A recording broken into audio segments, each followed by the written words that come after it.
Okay. I think we have now 5. 2. Yep, and we should have probably 7. All right, well, why don't we just get I think you started a start. little bit and then, yeah, because, good morning, everybody, first of all. How y'all doing today?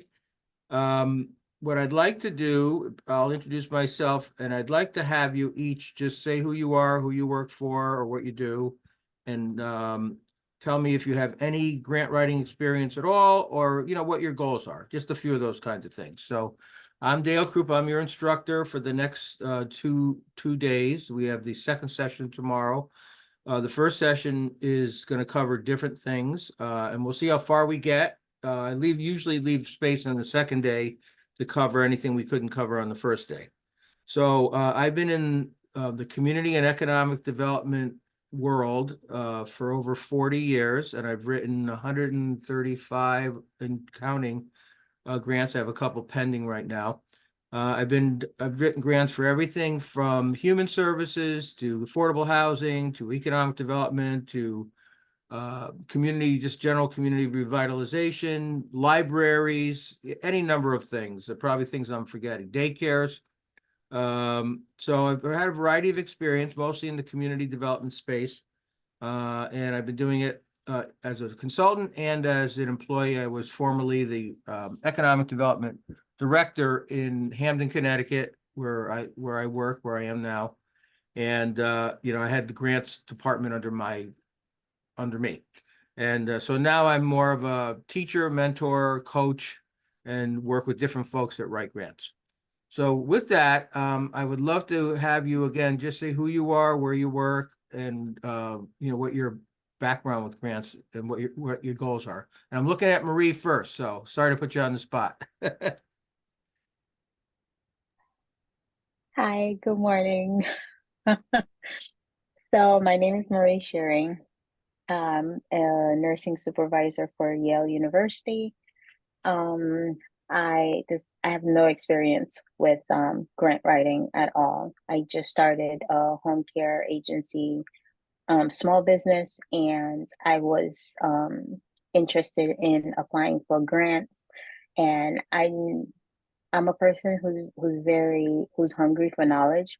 So when I spoke to Karen in regards to seeking some grants, and she stated that there's a class, and I just, automatically just hop on to see how I can assist in my own business and for me to have the knowledge base for any future um, opportunities that I may need. Great. Thank you very much, Marie. How about Wanda?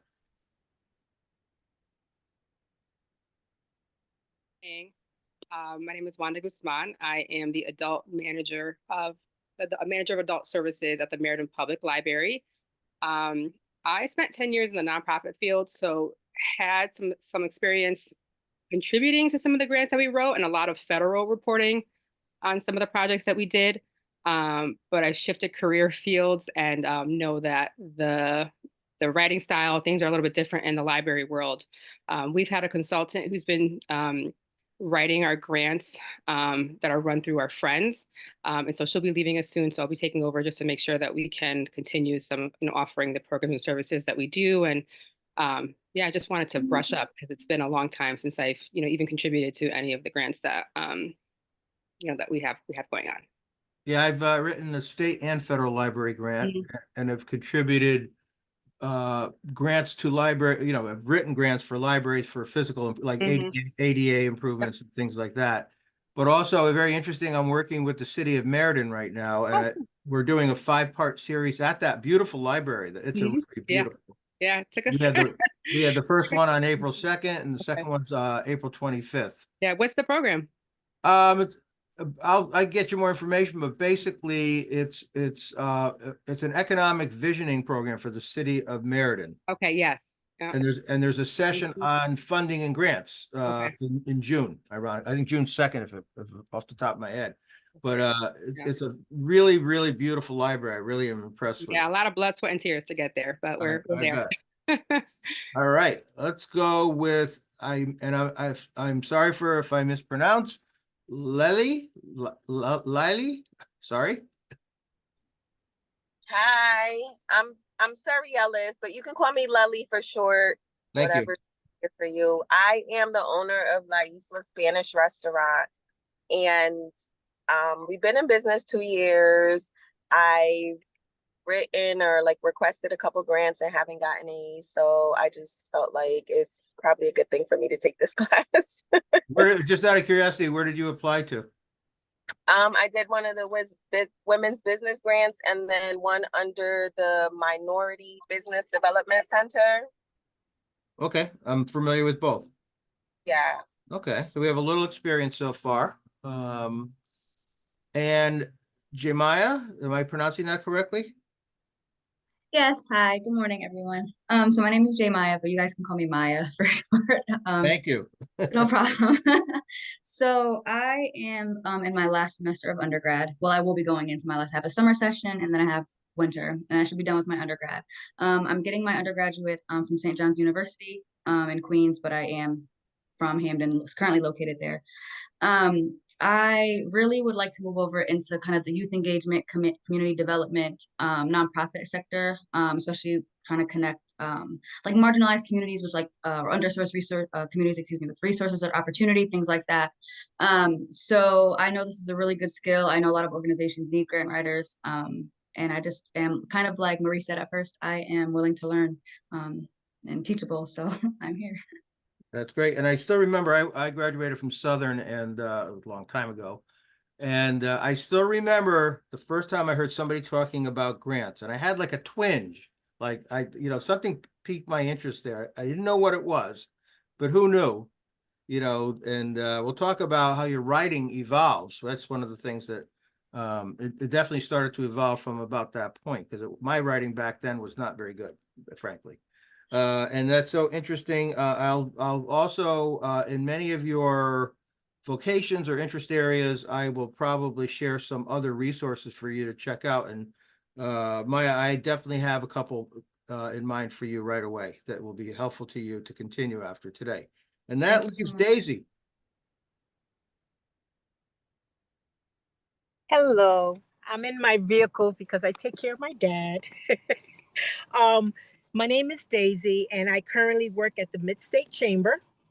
I come from a background of 30 plus years of nonprofit, so I am familiar with grants as far as managerial, where I helped write narratives. I also did a grant writing while I was under the umbrella of SAMHSA through a grant for children behavioral health. And my reason for doing this class is as a refresher course for me personally, because I'm launching my nonprofit. It's called Recovery R Us, where I help vulnerable citizens returning into the community in reentry and recovery.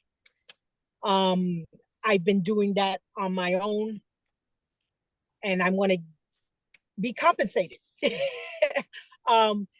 The reason why is because I'm a working disabled person, and I'm a late bloomer in school.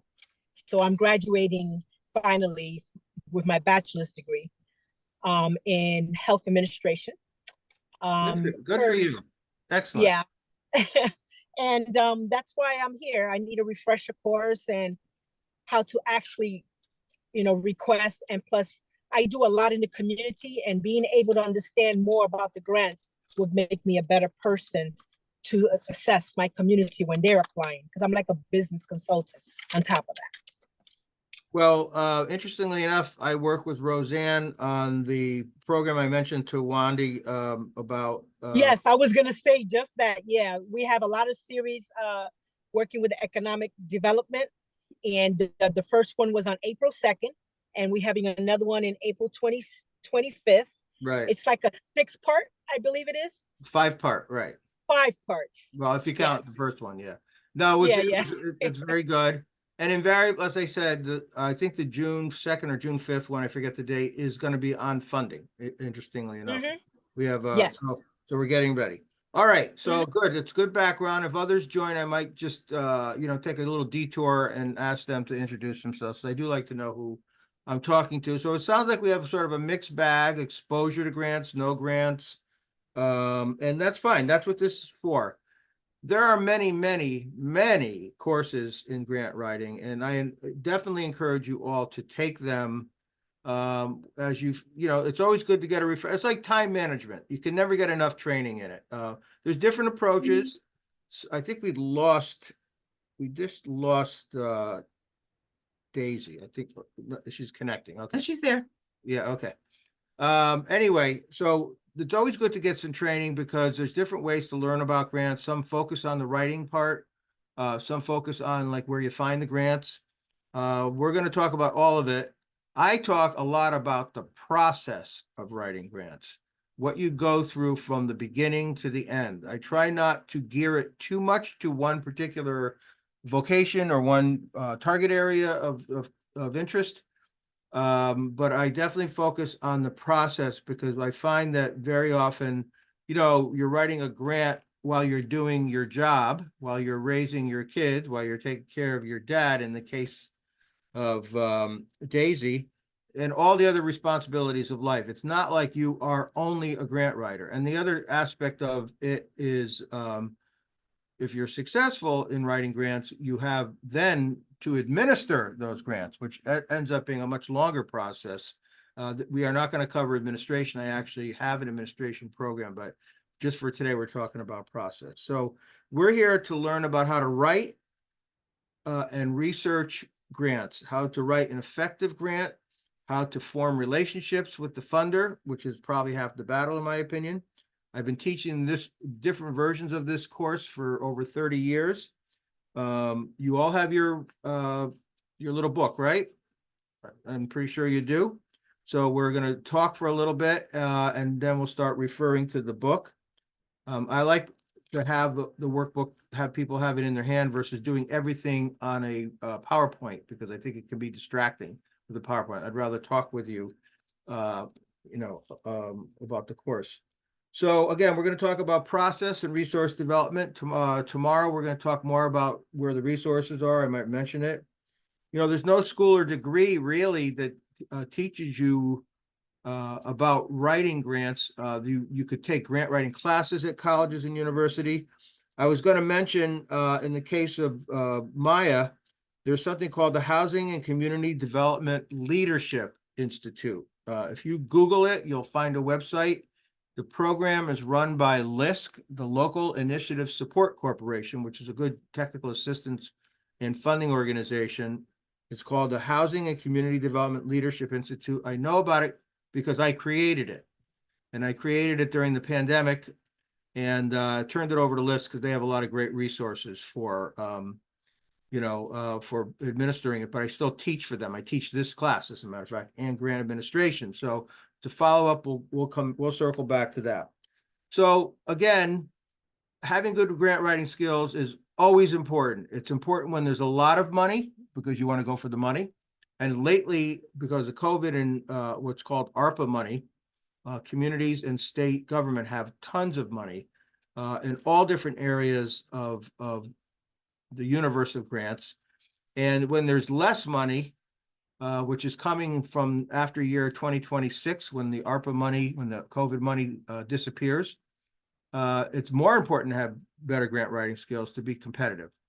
So anyway, look at grant writing. I don't love writing in general. I never did. I kind of do now, but it's really kind of a form of power to make your case, to get money, obviously, for the cause. And I like what you said. I want to get compensated. I think I think it was Daisy. You said that.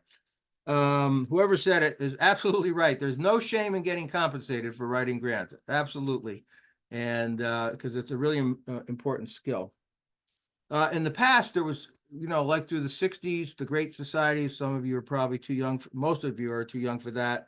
And the 60s, the 70s, the 80s, there's lots and lots of government programs that kind of disappeared over time. And it used to be that, you had the state and federal government that funded grants, And then you had foundations, family foundations, corporate foundations, et cetera, that did like art projects and, you know, community recreation projects. But that's all changed.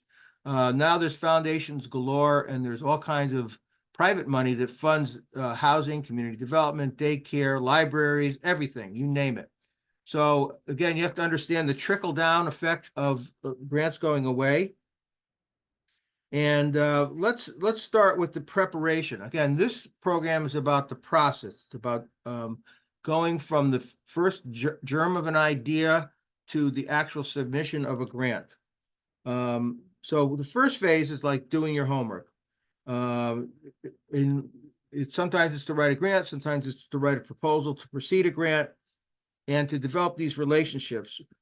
Most of the time that you spend on a grant is not the actual writing process. It's what I'm about to go over right now. And so the 75%, I would say, of all the time you spend on grants is in this preparation process. So the first thing we want to do is define the goal, define the purpose. Some of you are going to work on your own. Some of you are going to work with a board of directors. If you're not doing it now, you will someday. And it's really important to be clear on the goal. The goal is, you know, sort of what you want to accomplish and when you want to accomplish it, when you're prepared to start it. You need to have agreement as to what that goal is, whether that is a partner or an organization. And you keep revisiting the goal through, especially the first part of the grant writing process. So it helps you, gives you a sense of direction, clarity on what your ideas are and what kinds of research you need to do. Another really important part of this kind of goal setting and getting ready to go is understanding who is going to read your grant at the end of the day. Sometimes when you call an agency or an organization, the person you're speaking with on the phone might read the whole thing. They might just be a screener. There very well could be a team of people on the other end taking apart your grant. You know, let's say one person looking at the budget, another person looking at the narrative, and some people looking for the backup information. So when you get on the phone with somebody, you know, you just have to get a sense of who it is and maybe their style of understanding. You can kind of tell. Some people understand like detailed information. Some people like the, you know, sort of the idea that you have. Let's go to Exhibit 1 on page 8.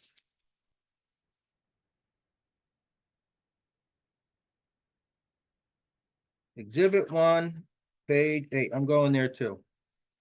So how do you even get in the game? We're going to talk about grants.gov, you know, throughout the next 2 days, because that's the primary source right now for federal grants. But there are many other places to look.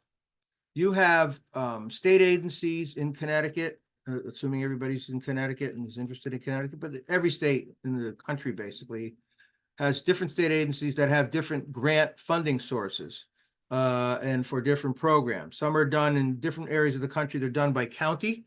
So in Connecticut, we don't have counties. We only have communities and state. I just worked on a project in Jackson, Georgia, and I had to learn all about how county government worked in conjunction with state government. But very often you just need to have a daily place to check. So one example, and it's only an example, is on page 8 is the Federal Register. Has anybody here ever dealt with the Federal Register? Probably not. Federal Register is where I began in 1985 working on grants, and 84 actually. And the Federal Register used to be published only live on paper. You would get it literally every single day. And in the Federal Register, it has everything related to federal regulations, including announcements of grants that are coming out. Sometimes they have notice of funding availability, NOFAs. Sometimes they have information about that grant, you know, maybe a change in the regulations about it or procedures. It's all came out in the Federal Register. Now, of course, you would get it online. That's one place to find out about the programs that would meet your background, what you're interested in. Grants.gov is where you're going to probably get the details on the grant, you know, when to apply, the exact forms that you need to fill out and so forth. But the Federal Register is more of a generic, and there are many, many other sources which we'll cover tomorrow. But the reason I wanted to bring up the Federal Register is they're always really good. There's a really good outline of information that you can find. But the most important thing you can find is a human being, the contact, who to call. And that is always important, no matter what funding source that you are seeking funding from, is to find out who the human being is that would be best to call. And it's important for many different reasons. If you're lucky enough to get the grant, obviously you're going to have to administer the grant. Grants never go perfectly smoothly. There's always problems. Sometimes it's paperwork. Sometimes it's your program changes. Sometimes their staffing changes.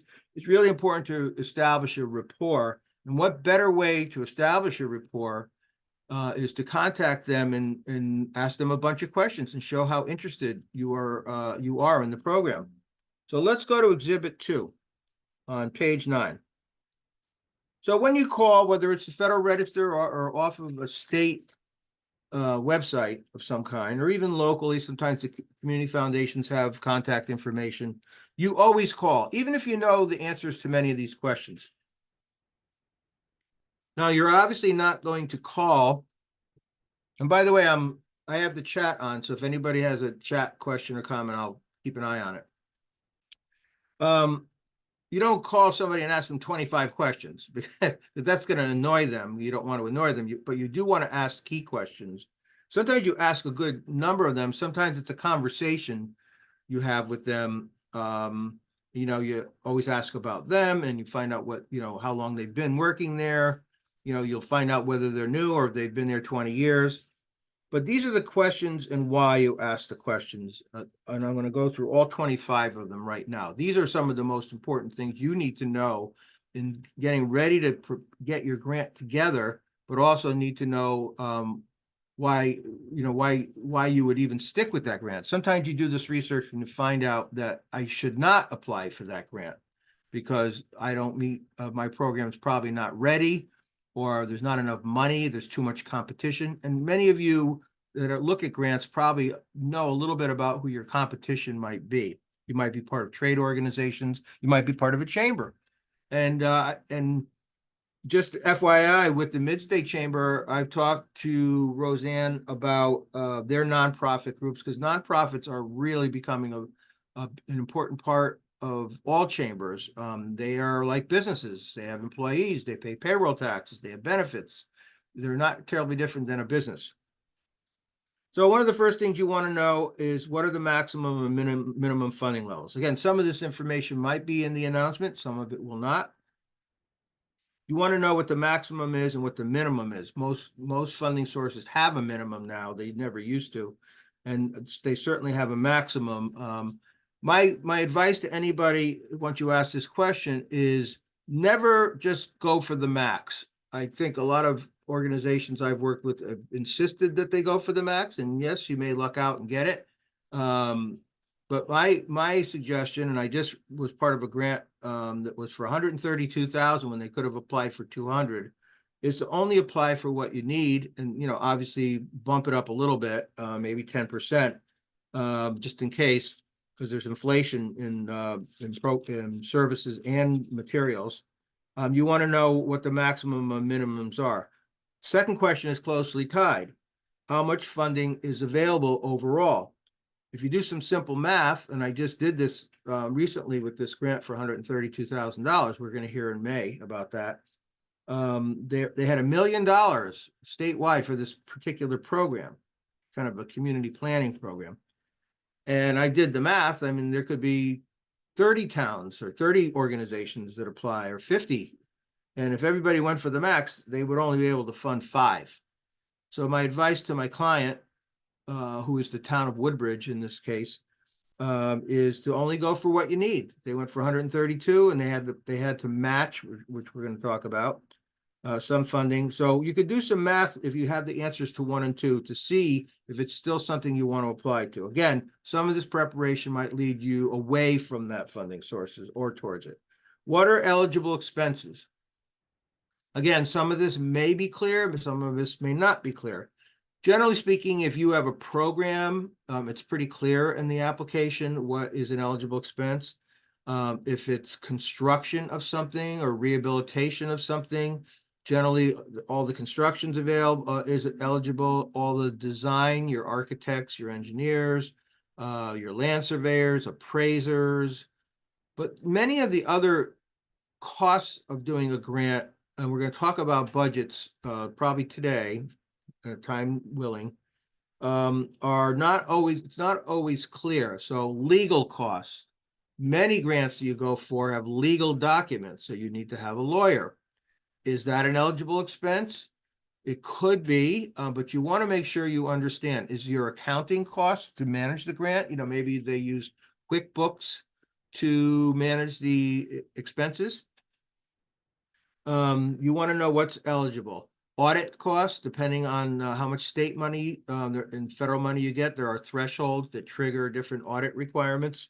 Are they eligible expenses? Sometimes they are and sometimes they're not. Most frequently, where people get tripped up with this question are the administration of the program. Now, the administrative cost of, let's say you have a daycare type place and you have programs. Somebody managing the daycare workers and vendors and all that, that provide food or whatever, all of that, usually it's eligible, but you might have some reporting requirements like quarterly reports or things like that. That's not always eligible. So you want to be clear so that if you need to raise more money or you need to find a match for that money, and again, we'll talk about budgets as we go on. How many awards will be made? Sometimes they'll tell you, we anticipate making 10 to 15 awards. In a program I'm looking at for the fall, they usually make about 10 to 15. But sometimes they won't tell you that information. Again, you may know this. What types of grants were funded in the past? This is a question you want to get the answer to, whether it's the person you're talking to. Most, excuse me, most funding sources will show past recipients on their website. So you could get a sense of who the competition is. So what types of grants were funded in the past? However, there may be changes in the priorities of the funding source through time. Maybe they have their annually or semi-annual, every 2 years, they go out and they have their own internal review of their priorities. And with HUD funds, very often I find that this could change every year or every 5 years. So you want to know what types of grants were funded in the past, but you also want to know what the current priorities are. It's not always in law what priorities are of funding sources. Sometimes it's in policy. Big difference, because law is law. You can't change the law, but you can change the policy. What's the scoring system used to evaluate grant applications? So I find that federally, you don't get a lot of information on this. You sometimes will get priorities for funding, leveraging would be one example of a priority, but they don't tell you the point system. With many state of Connecticut programs, they actually will tell you the scoring system. They might give it to you when you ask, or it might be published. These are things you want to know. If you ask 5 or 6 of these 25 questions to a person you're talking to, they're going to take you seriously. Who will evaluate the applications? Again, I said this earlier on, the person you're talking to, is it a committee? Who are the other people? What are, you can always Google people, go on their LinkedIn page now and find out what their backgrounds are to see if they actually have a background. One of the things that's happened in the last few years in state government, in particular in Connecticut, is there's been many, many retirements of people that had institutional knowledge about the programs that they administer. So you have a lot of folks that are probably, in some cases, less educated than you administering these grants. It sounds crazy, but it's true. And yes, there is a field of working for the state out there if you want to work on grants from the institutional side of it. What are the exhibits that are required for the grant application? This is the one that trips people up a lot. So they'll tell you some of it, but they may require that you have a public hearing, some sort of public notice. And how do you publish that? Through a legal notice, through a web posting, through different state agencies? Do you have copies of flyers? Do you have a public meeting where you have people sign in? These are all exhibits. Do they want a resolution of your board of directors or of the people you're working with? Do they want letters of support? We're gonna cover these exhibits in more detail later. Is there a pre-submittal letter or proposal required? In many, many cases, yes. People sometimes forget to ask this question and then they get blocked out because they didn't submit. And the reason why they ask for a pre-submittal letter is they want to just see the universe of people that are going to think about applying for grants. So they want to know, we're expecting 50 when we can only fund 10. So very often these are just simple, like 2-paragraph letters. They give you that format for it, but is there a pre-submittal letter required? Definitely do that ASAP. Public hearings required, I mentioned that, or suggested, depending on the funding source. Many federal programs absolutely will require public hearing of some kind or public notice of some kind. And what's the format for that? Do they tell you the exact ad or the exact language to use in that public notice? Very often they do. If you're working with the federal EPA, the Federal Environmental Protection Agency, you may think of them as like air and water, but they have hundreds of programs. If you go on Region 1 EPA, you'll see tons of programs related to community health, affordable housing, all kinds of stuff. Are there training programs offered? And the answer is go to every single one you can. Even if you're well seasoned in the grants, you definitely want to go to every training you possibly can. Marie, they want to see you there. They want to see your face. They want to see that you're really interested in this program and that you're asking questions, even if you already know the answer. And you'll also see who your competition is when you go to training. You'll also see who else, and some of these trainings are done via Zoom now. Everybody's sort of adapted to that. And it is actually much easier to go on for webinars and Zoom meetings with funding sources versus traveling somewhere to go. But in any case, you're going to see all the people that you're competing with potentially. And there have been times where I've gotten on a call like that and I see like 3 times as many names as I thought I would see. And I've been around a while and I still see new people all the time. Budgetary affiliations, number 12. All this stuff is going to help you write a better grant, by the way. It's not just, asking questions for question's sake. Are there budgetary affiliations required? This happens if you're going to a foundation, whether it's small or a large foundation, and I'll give you a bunch of names and some ideas tomorrow. Budget affiliations mean sometimes a bigger organization, let's say the Community Foundation of Greater New Haven, which is basically an umbrella foundation of many different foundations. They have their own money, but they also have all these family foundations and so forth. They may require that you get a percentage of your income or revenue from the United Way, which is a very common organization, or the Neighborhood Assistance Act or something like that. They want to know that they're putting their money and getting the most bang for their buck, that you're not just asking for all the money from them. So sometimes they ask that question primarily in the private or foundation marketplace. What's the application schedule and time requirements for completing the grant? Well, this you should know, but you really want to make sure that you get this right, because as you'll see later on, you kind of have to start with the end and back from the end of it to make sure you have enough time. Does my organization need 501c3 status? Well, many times you do, and most times you do, but they might just accept, if it's a state program only, they might just accept state nonprofit status. So for those of you who don't know, you have to go, if you're forming a nonprofit, you have to go through the state Secretary of State. You can get it done within like 48 or 72 hours if you pay the expedited fee. It doesn't cost that much. And you basically have to have like a little mission statement and pay the money and list your officers and, your mailing address and all that. And you can form your state nonprofit status to apply for some state, but most will ask you to take the next step, which is the 501c3 IRS tax exempt status. And again, it's a matter of legitimacy.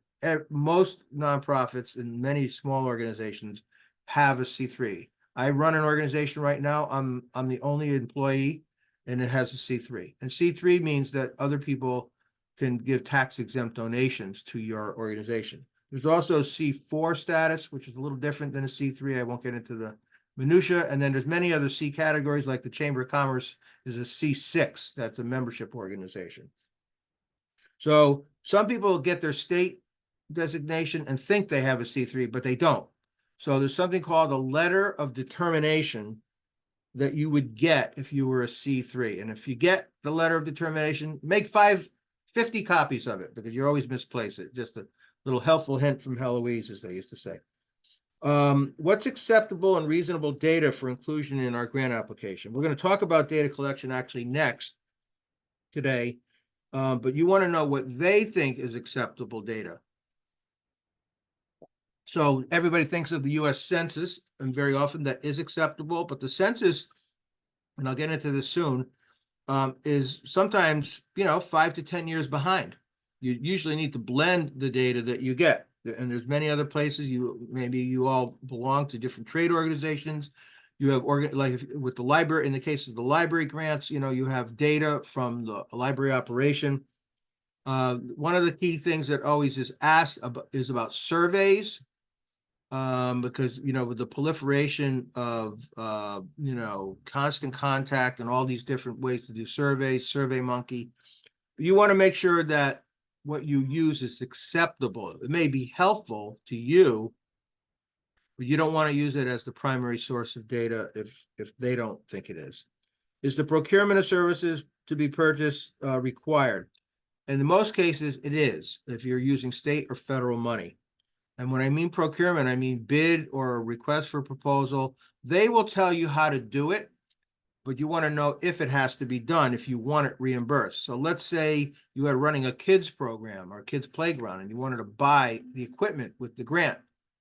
You can't already have a vendor lined up unless you did a procurement, like a bid with them, with, all the vendors that sell that stuff. So you want to just be aware of it. I get into this in the grant administration workshop that I do, different methods of procurement. But most of the times, if you want to use a lawyer that you have, for example, and you want the grant to pay for that lawyer, if the legal fees are allowed under the grant, you have to procure that lawyer. And there's different ways: request for proposal, request for qualifications, straight up bids. So you want to know if the procurement of services, because once they make the grant award, sometimes it takes 2 to 3 months to actually get any money. So, because there's paperwork. So, as long as they make the grant award, usually things are retroactively reimbursable. But you want to make sure first that you followed their rules on procuring it. The difference between legislation and policy I referenced. And that means that if you read something like the Federal Register, you're going to see what federal regulations say about a funding source, or even on state programs, they always reference Connecticut general statutes. You'll see that CGS with a little doohickey thing, little squiggly thing on the end, and you got to go and read about the legislation about that grant. But internally, they do have policy changes and priorities, and I find this a lot with HUD money. With HUD programs, whether you're working in a large city, let's say like a Meriden, I'm using Meriden because we got basically two Meriden people here today. There is a 5-year consolidated plan through HUD that tells you all the types of activities that are priorities. Under that program, it might be 10 times more things, but the 5-year program and the 1-year program, which follows, is all about what's the priority at that time. Do you need letters of support? Absolutely. Yes, yes, yes, yes, yes. Get as many of them as you can. We're going to cover this a little bit later on, but there's always letters of support that are going to be helpful. And then also talking to your state delegation, whether it's a state rep or state senator, as well as the feds. Yes. How many copies of the application are required? This is all over the place now. Sometimes they only want PDFs of grants. So you need to make sure you have a good scanner, or you can save something in a PDF through your Microsoft program or whatever program you use, but most people use Microsoft. Sometimes they want one hard copy in PDFs. Sometimes it's uploaded to a share drive. So it's really all over the place depending on the agency. I'm finding with a lot of state programs now, it's share drive only. But federal programs are still PDFs, and once in a while, there's hard copies required. I always print one hard copy because maybe I'm old school. I'd like to just see, hold in my hand what I'm talking about. And if you want to cozy up and read your own grant, you don't want to be logging in all the time. Is there a required match? Well, very often there is. Sometimes it's 1 to 2. In other words, for every $2 you ask for, it's $1. Sometimes 50-50. We're going to talk about matches when we talk about the budget. What is a match? What counts as a match?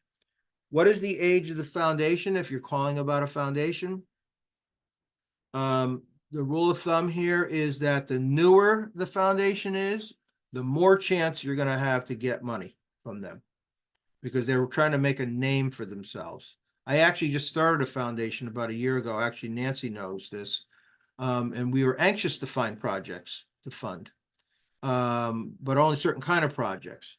If it's an old established foundation, you just want to just delve into that a little bit more and find out how much assets they have, how much money they give out every year. Usually there's some publication. They all filed 990s, they file tax returns, and you can actually Google that through the IRS. Are there specific administrative requirements, reports, audits? Because you're going to build your budget and prepare for that, you need to know what you have to do. You don't want to be caught, and I find that people get messed up with grants at the end of a grant because there are all these, let's say, accounting and audit requirements that they didn't know. And then all of a sudden you got a $20,000 bill, you don't know how you're going to pay it. So once you make a grant application, you don't get to amend it and ask for more. You might be able to amend some things within the line items. That is possible. But once you apply, that's it. That's the number. So again, are there special audits, reports? Audits are triggered by expenditures usually. So unless you're in the like $300,000 range or for state and 700,000 for feds, the larger audit requirements don't apply, but there are some audit requirements. Geographic restrictions, again, this is more for foundations.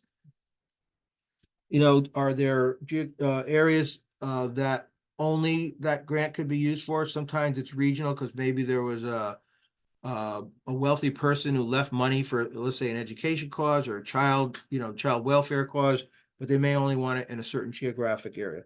Can I get on the mailing or waiting list? Yes, you get on every mailing list you can. Again, a lot of this is for your knowledge, and a lot of this is to establish the relationship with the person who you're talking to or people. And if you happen to not get funded, you want to ask if there is a meeting that you can have later to find out what went wrong. Sometimes it's just a numbers game. You didn't make the cut, but sometimes you want to know, and that could be feel a little hurtful because maybe the writing. I see your question, Marie. I'll get to it. Sometimes maybe you're not a good writer. I mean, I wasn't a good writer in the beginning. And people would tell me I had typos, and this is when you had to type everything. Now, of course, you have word processing. Marie asked this, it's not a silly question. Who should the letter of support come from?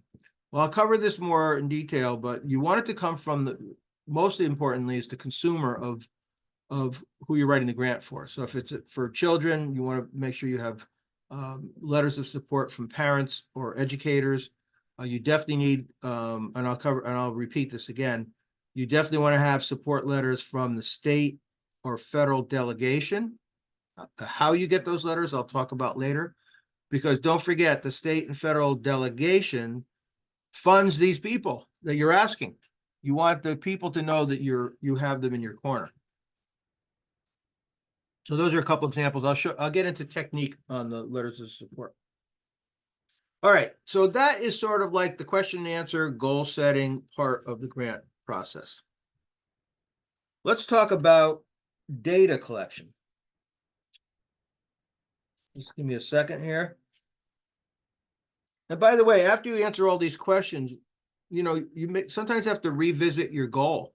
Sometimes you'll find out, well, that's not what part of what we're doing may not be a priority of this funding source this year.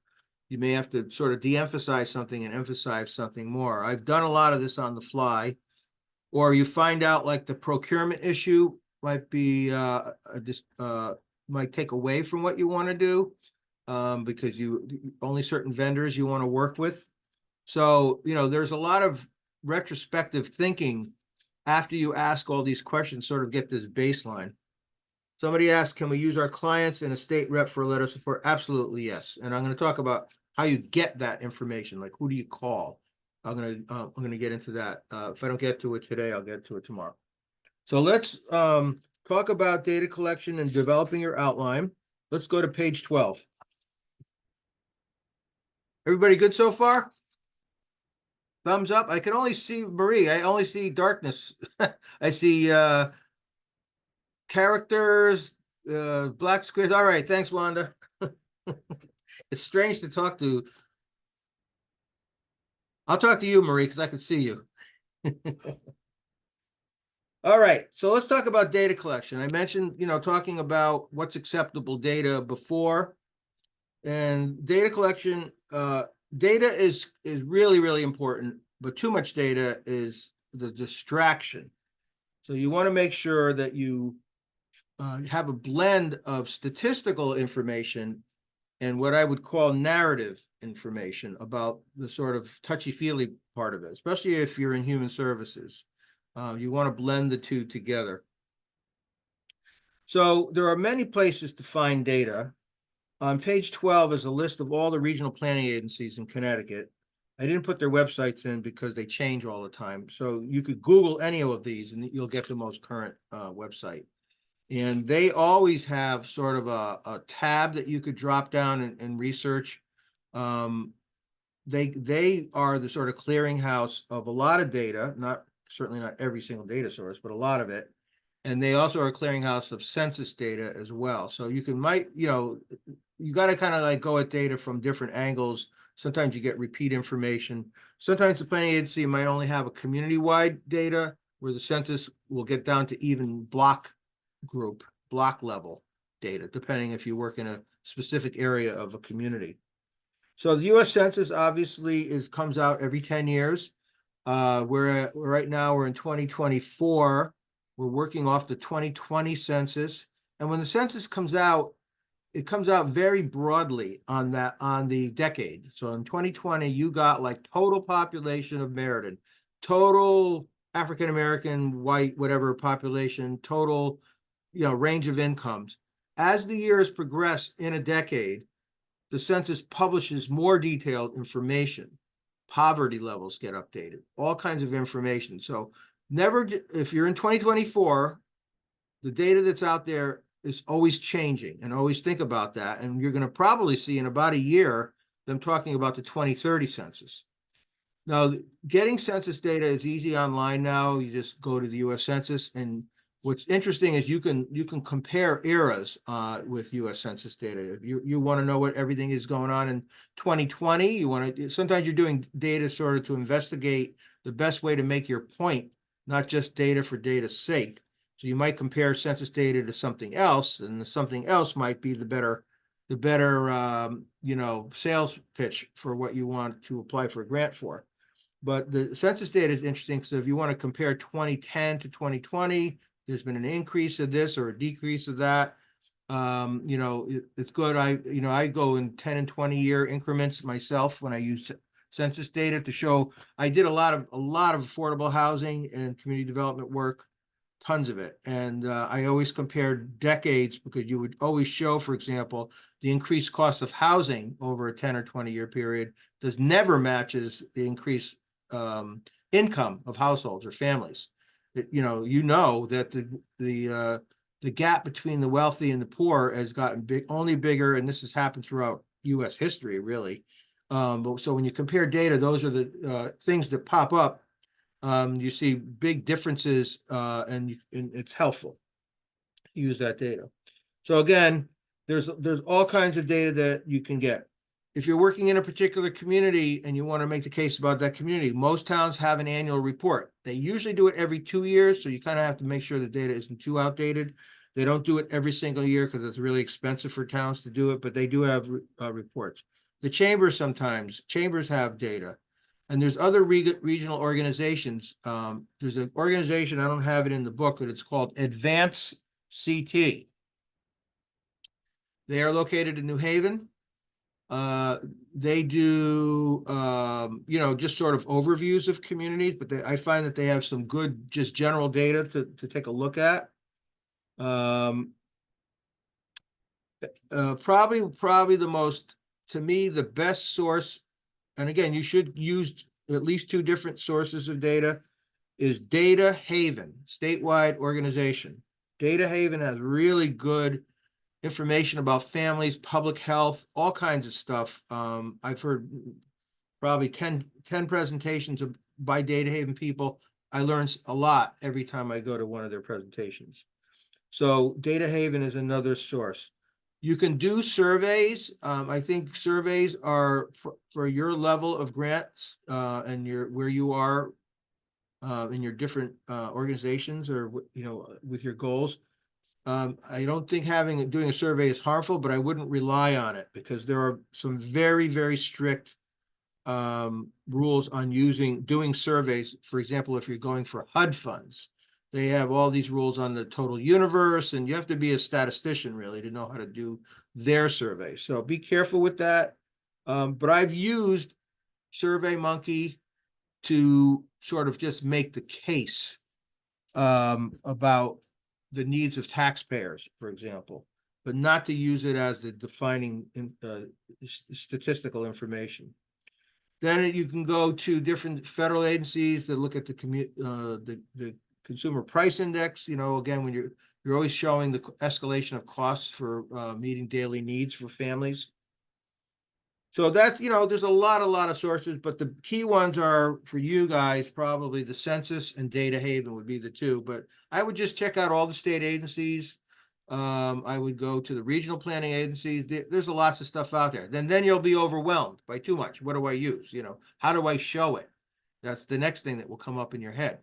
So remember how I was saying in the beginning, this program is all about the process. Because let's say you're applying for a grant, the next big grant I know I'm going to apply for is going to be in September. And they're going to make the announcement in July, they told me last week.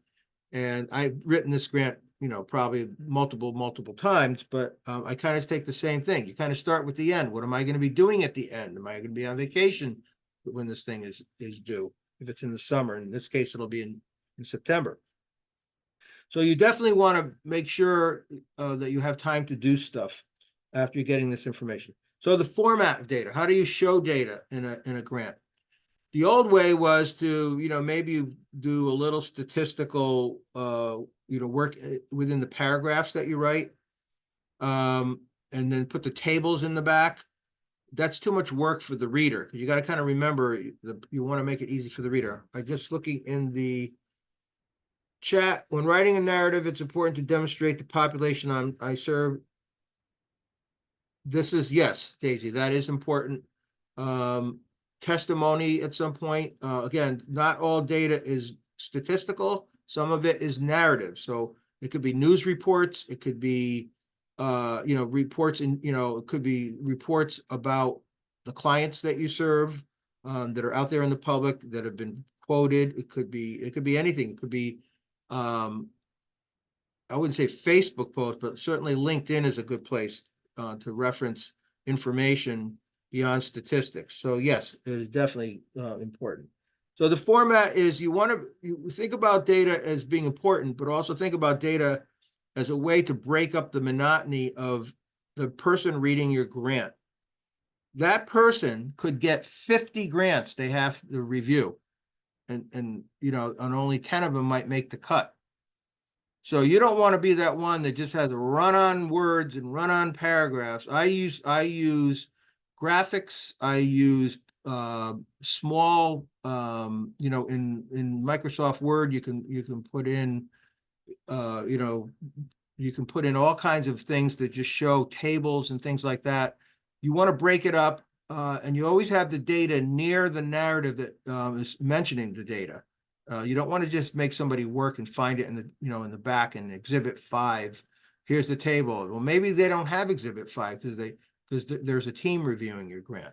So you want the data to be near the narrative or part of the narrative.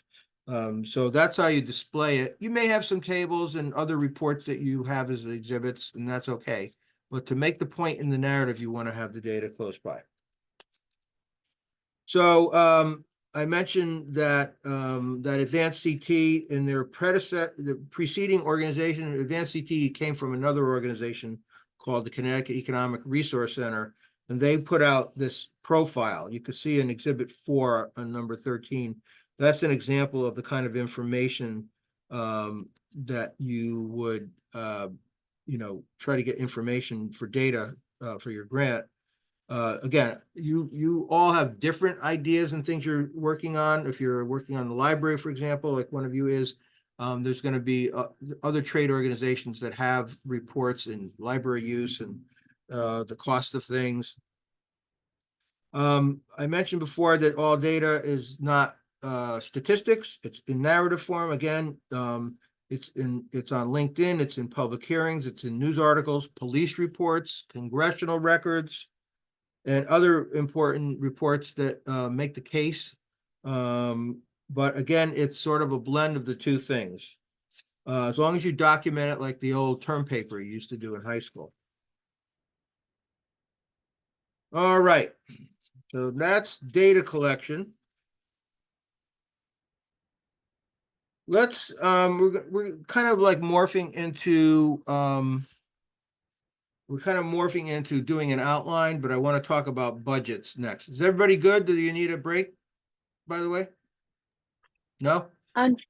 Unfortunately, I have to get off the Zoom. I did call Karen to speak to her in regards to, because I have another meeting with the director of nursing. And so I will be on tomorrow. So I do apologize that I have to get off. I didn't realize it just got sprung on me. That's cool. I mean, we're recording this, so no problem. You'll be able to see the rest of it. Awesome. Thank you so very much. I will see you tomorrow. Okay. Anybody else before I move on to budgets? I want to talk about budgets. The only person I can see now is Maya. Stay on, Maya. I need a human to look at. All right. My wife always thought she does lots of. My wife does probably 10 webinar kind of things a week. And sometimes she has 100 people, and she doesn't see anybody's face. It's kind of a funny feeling. Anyway, let's talk about the outline. Because basically now that you've gotten your data and you've gotten your goals kind of set in place, you have to kind of develop an outline of what you need to pull together. Notice I haven't talked about writing at all. Writing will happen sort of at the end of today and go into tomorrow, writing and editing, but developing your outline of what you need to find out. I'm gonna shift around a little bit and work on the budget with you. So I talked about documentation and eligibility. Go to page 14 and 15, if you will. So there is a library grant, by the way. This is from a library grant in 1988 I wrote for the city of Shelton, which got funded. This was for for a state library grant. There was a federal one that went with it. These are actual numbers that we used to apply for the grant. They did renovations, they bought books, they did all kinds of things in that library. And it got funded, and this was the grant. So the grant itself was $400,000. There were many other things that were not eligible under this grant. You would have thought books and media were eligible, but the other source was the federal government. This was a state grant. So the other library grant was for $50,000 for those things that, if you notice, they're not like construction oriented, let's say. So in this case, they required a match to cover the non-eligible activities. Remember, we talked about eligibility, and that was from the federal library. And then they said that they wanted some cash. They wanted skin in the game, as they say. They wanted to show where some cash would come from the organization. They did not dictate how much cash. Sometimes they'll tell you 10% or something like that. In this case, they did not. So they had donations from their fundraising of $10,000. So then very often you'll see different sources of funding in a grant. The components of a budget are sort of like, this is the components of almost every budget I've ever seen. There's the expenses, where it's paying for and any detail to explain, because they want to know that you know what you're talking about, that you've done your homework. So in this case, they wanted some in-kind contribution, so they know that based on whatever the payroll taxes were, that they had to come up with in-kind contributions towards the salaries, so they would allow the administration of the grant, but they wanted to see somebody do something. I think probably was 10% by looking at this. 1%, I should say. And then they did not specify, but the most important thing I would say about looking at a generic budget like this is to make sure you have all the costs, potential costs related to the grant, even if the grant is not paying for it. So travel, rent, utilities, reproduction, all those things are part of an organization's operation. They may not all apply to the funding, but you want to have them listed so the funding source sees, well, they know what they're doing. They really kind of thought this out. So they say they're using their, some of their out-of-pocket costs, like the rent, to cover towards in-kind contribution, just to make it, spice up the local commitment. And then you have your totals for the grant. Ultimately, you're going to have to prove that you spent that money. So the documentation is really, really important. You can see that, source A is the state, source B is the federal. There was a foundation. There's some in-kind contribution. When they did the actual breakdown of the salary in the grant, as you can see on the left page, they show how they got the number of 10,000. If the funding source didn't agree with that, they would tell you. So this is what you have to do. You have to document it. And I won't go through every single line item here, but basically the construction costs in number 4 really came from the architects that worked on this product. At the time, I worked for those architects. So I put the grant together. I forget which one of you said you want to get paid for what you do, but I used to get paid to write grants so that the architects will get the work, basically. It was an interesting concept. That's how I really started writing a lot of grants. It was sort of a marketing cost for the design folks. And then I moved into other things later on. So your outline sort of is to get this information on the budget, put it together. I'm not saying you writing the budget. This is sort of like gathering the information to put the budget together. And it's the same thing for the statistical information and the narrative information, which we're going to get into in a little bit right now. So again, the next phase of the grant process is developing that outline of going through the entire grant application and seeing where you are, what you have, what you need, what help you might need from somebody else. Very often you find that you can't do it all because maybe your family member got sick, or you were going to be on vacation for a week that you can't help. Or whatever the reason is, you want to sort of evaluate where you're going to need some help. But doing this kind of outline from the grant, using the grant application as a model, I've used in my life probably 2 million sticky notes. I'm holding them up. And these sticky notes get attached to every page. And while doing that line, do I need help? Do I need to get more information? You'll find out what you're missing when you do this outline. This is not the time to write the grant. This is time to pull the information together. It's your guide on getting things done. There's different kinds of outlines, but I just generally use the grant application itself. In terms of the narrative, let's just talk a little bit about the outline of what a narrative is, because most people think of grants, they think of the writing part only. And that certainly will be a part of it, but if you do well in this, up to this point, the writing part should be pretty easy.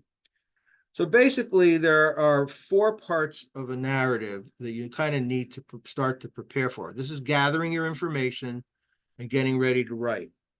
The first part of the narrative is just, the prior conditions. This is where all the statistical data is going to go. And you might find that you need, once you see what you have or what you've gotten from Data Haven or one of these places, you might find that you need more, or maybe you're good.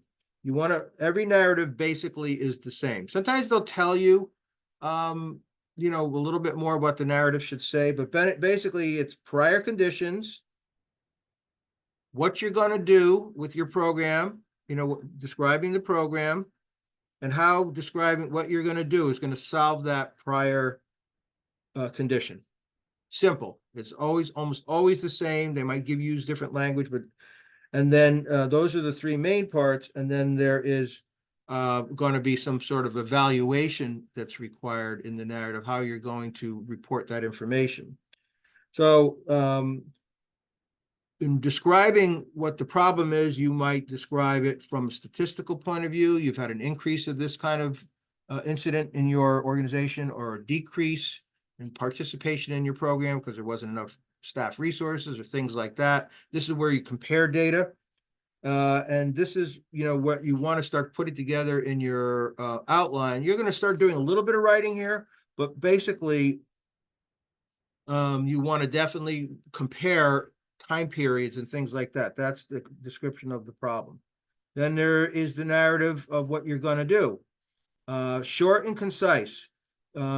You want to definitely describe it in clear and measurable ways. You could propose that you're going to increase the staff to address the issue. I find staffing is always a problem in organizations now, because since COVID, a lot has changed in the employment marketplace.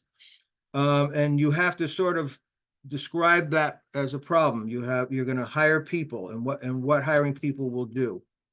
And it will increase the participation of the population, or you could be broader in the way you describe things. It's going to improve the community in general. But generally, you want to tie all that stuff together. The product impact is the end, how you're going to solve the problem. You'll increase participation, like I said, and you might do more of a narrative explanation in solving the problem. You'll raise the self-esteem of your clients. You'll improve the community health, just in broader terms. Again, use the data accordingly. Now let's talk about the length of a narrative, how long your narrative will be. In state funding sources these days, it'll tell you 500 words, 1,000 words. It's never open-ended, and nor do you want it to be open-ended. Remember, the reader of this grant is reading 20 grants, 30 grants, 40 grants. They do not want to have a War and Peace novel. Who's that cute person, Maya? Sometimes I have my cat. Sorry, this is my daughter. That's why I had my camera off originally. That's cool. No, I love little ones. As Nancy knows, I love the little ones. So they'll tell you 250 words is like a half page, 2 paragraphs, 1.5 space. That's about what that is. If somebody wants 500 words, it's about a page. If you are working in grants.gov, which we're going to talk about much more, they do it in characters. They have a box that you have to fit in. And you have to, when you get to the point where you're actually going to do the deed and actually write the grant in the electronic format of grants.gov, remember I said that federal is a lot of uploading of things. You're going to find out that your 64 characters too long, and you're going to have to figure out how to cut it down and edit it. We're going to talk about editing as a very distinct phase of writing a grant tomorrow. We're going to talk about that. But what happens is you start fussing with this little box, and you start writing, the proposed problem, what you're going to do, and the proposed solution, and you can't fit it in the box. My recommendation always is to use a different program and type out what you're ultimately going to do. So almost everybody uses Microsoft Word. I mean, there might be another program that you use, but I always type everything in Word. Not so much the budget, but the narrative itself, because you're going to have to manipulate that narrative to fit in the box, and you might have to work off the application and actually do it in Word, so you have the right number of characters to make sure, and then you can plop it right into the federal website. With grants.gov, which is a format that you would be working with if you apply for federal grants, you need to have the most updated form of Adobe, because they use Adobe, for using their program. And they will tell you what version of Adobe you need to have, but I just tell people have the most current one. Because that's happened to me where I wrote a whole grant basically, and it wouldn't go through because I had an old version of Adobe, and that cost me like 8 hours of work. So I had to redo the whole thing. So make sure you have the right technology that matches what grants.gov. And it's not infallible. I was on grants.gov this morning on something, and I had a hard time logging in. I don't know why. I have no idea. I had the right password and everything, but eventually I logged in. All right.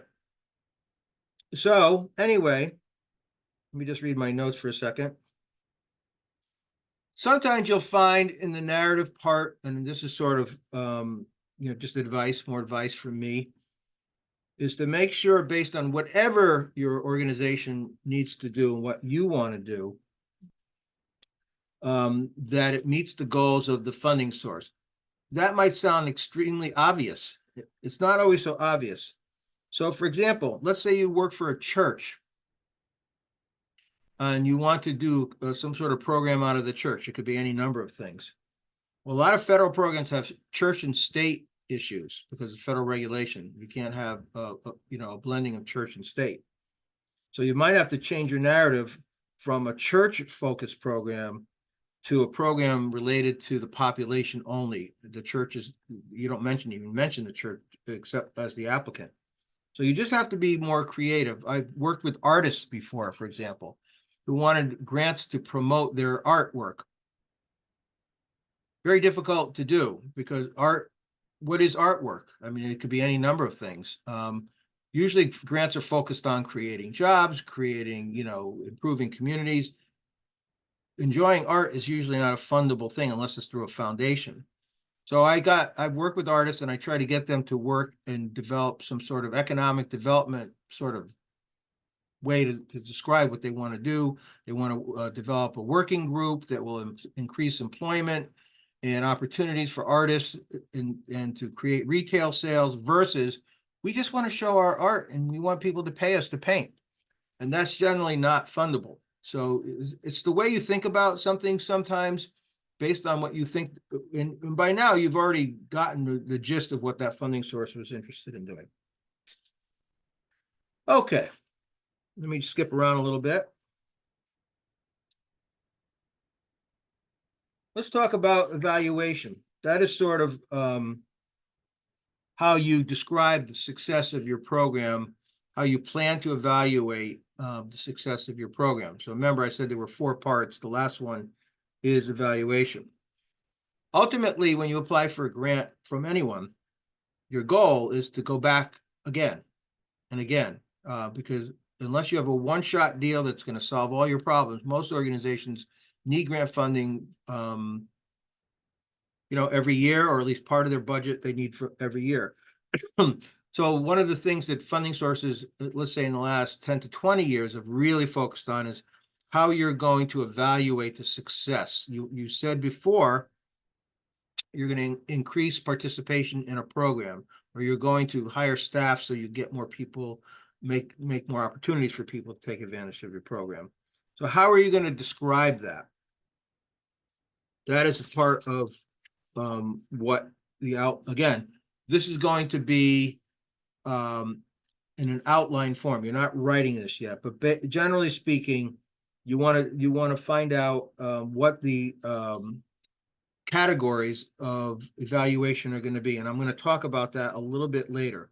The last part I want to talk about in the sort of outline part of this presentation is the list of documents, the attachments, the exhibits. Remember, that was one of the 25 questions. So here are examples, and this is not an all-inclusive list, but it's many of them. You're on page 16 now, by the way. You probably need to have in your hands at all times a list of all your board members and all their current contact information. That changes. People's phone numbers change, their websites change. Financial statements that they ask for. Now, some of you are fledgling organizations. You may not have financial statements. You probably have maybe a quarterly report or something informal you did for your board or even for yourself, a tax return. even if you didn't pay any taxes as a nonprofit, if you're a nonprofit. Generally, if you have 5 years of financial statements, what's a financial statement? Well, there's profit and loss, there's audits. Whatever you have to be able to explain this is all you have. You can't make it up. And I've had a lot of experience with grants, but I don't always have 5 years of financial statements. That's something sometimes they want. So will they accept 3? Usually they're flexible as long as you have something to show your viability, your capacity. The letter of determination from the IRS. This is not the state. This is what I talked about before, the letter of determination. You absolutely have to have that in your hands. These are things you have automatically ready to go because you could even be applying for more than one grant at once for whatever you're doing. The letters of support, let's talk about that for a second. When you're preparing a grant and you're balancing your life, you're balancing your job, you're balancing the data collection, you're balancing, the deadlines that you, public hearings or whatever it happens to be, chasing letters of support sounds like an easy thing to do, but unfortunately, it becomes one of those things that comes and bites you at the end because you forgot to follow up with somebody or they forgot to get it for you. So I start early with the letters of support, having them ready. When you go to your state and federal delegation, you're not going to call Rosa DeLauro. You're going to call Lou Mangini, her executive, her number 2 in the New Haven office. If you want Mike D'Agostino, I'm just making up, these are actual people. If you want Mike D'Agostino, who's the state rep for Hamden, and every town has a different state rep pretty much, you don't go to Mike D'Agostino for the letter of support. You go to Jason, who is his number 1 person who gets everything done for Mike. Most of these political people are not doing the day-to-day stuff like this. It's their assistants. One little helpful hint for you, whether you're a Democrat or Republican, if you call either the Republican House or the State House, and you get their number 2 person who does this kind of thing, very often they will get one letter from both the state senator and the state rep of that party, if they're both of the same party. In Connecticut, let's face it, it's more Democratic oriented, but very often you'll get the state rep and the state senator on the same letter, just saving you time.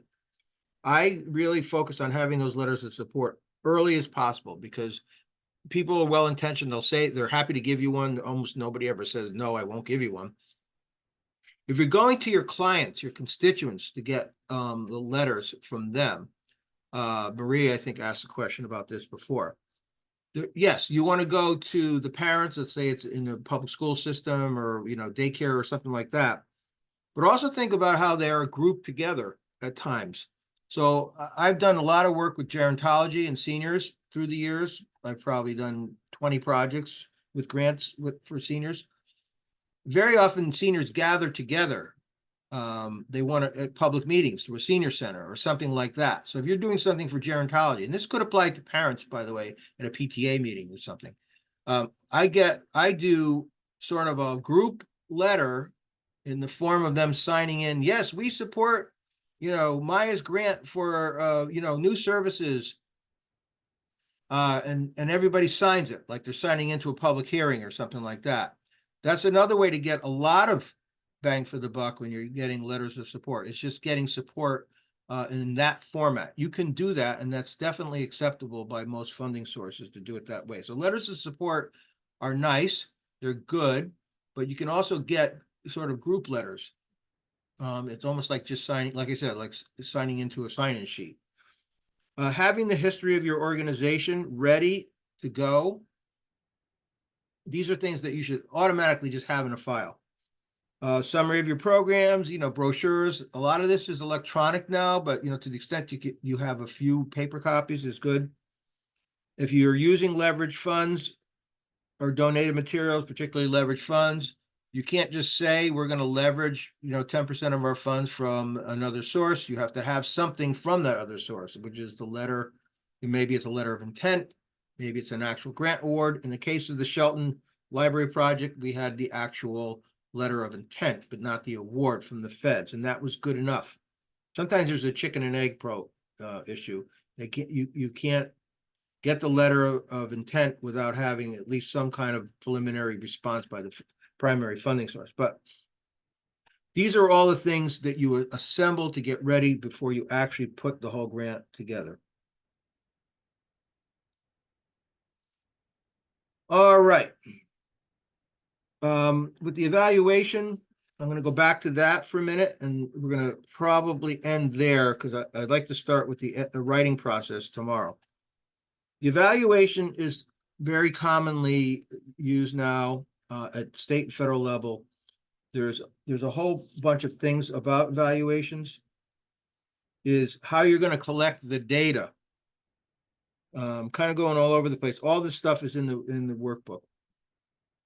You're going to find out how you're going to collect the data. Do you have help to do that? We have a staff of 5 people. They're going to, have quarterly meetings with our, I'm just making up stuff. We're going to have quarterly meetings with our constituents, and we're going to get income data. Sometimes you can't get income data. So it's the collection. How your agency will monitor the progress, and you're going to have a log of phone calls. You're going to have a series of meetings where people sign in. The second part is sort of how you're going to compile that information. This could be like a computer or monthly report that will be distributed to everybody. Thirdly, how's it going to be analyzed? Who's responsible for it? Again, it shows capacity. Is it the executive director or is it a staff assistant? How often will they be analyzing it? Is it monthly, quarterly? How are the goals measured? How will they be reported? Will it be financial statements? These are all things that come up when you look at how is it going to be analyzed and reported. So that is like sort of the bones of of the evaluation process, because ultimately they're going to want to go back and see, did they actually do this? Because again, you want to get, very often you want to get funded from a source multiple times. So at the end of the day, you have a pile of stuff and a file full of supporting documents. You kind of need to ask yourself before you actually start writing the grant and actually putting it into final format of some kind, is, are you happy with everything that you have? You're going to get a gut feeling that you don't have enough data, you have too much data, you're weak in a certain area. That's why you do it in an outline form, is to really sort of get a feel for what you have. Maybe the budget information isn't quite right. You're only guessing because somebody didn't get back to you with a question. The most important thing that comes up at this point, after you've created an outline of everything you assemble,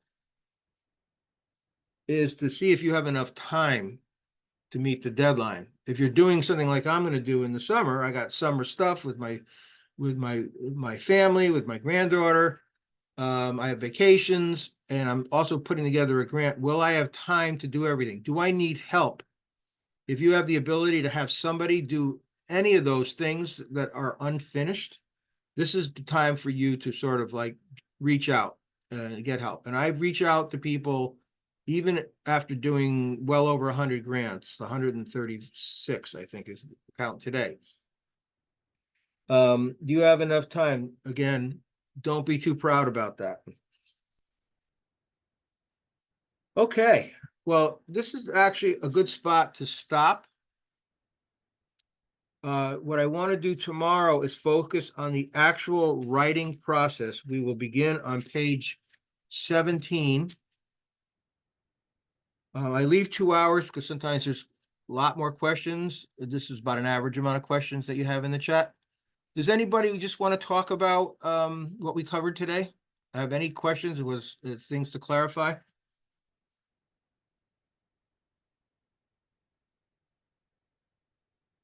Okay. So tomorrow, I'm good here. what's that? I was just saying, I'm good here, I think. For sure, yeah.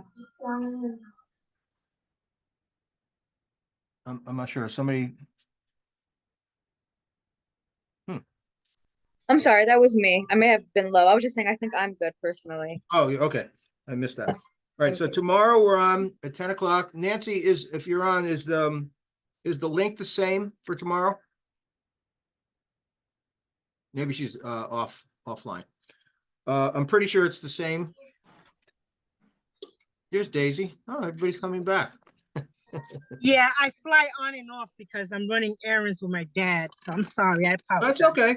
Listen, this is being recorded, so that's cool. You know, you can, that's why I asked for it to be recorded, because this always happens. So, all right, so we're 10 o'clock tomorrow, and we're gonna talk about the writing process, the actual, the actual part about writing. I will reemphasize a lot of things I talked about today, because it's all about process. Nobody is a PhD writer. And PhD writers are not always clear, by the way, about what they're writing about. We'll talk about editing, and then we'll talk about where you get the money. Tomorrow will be, probably about 1.5 to 2 hours. All right, everybody, I guess we'll see you tomorrow. Thank you. See you tomorrow. See you tomorrow. Bye-bye. Thank you. Bye-bye. Thank you. It is.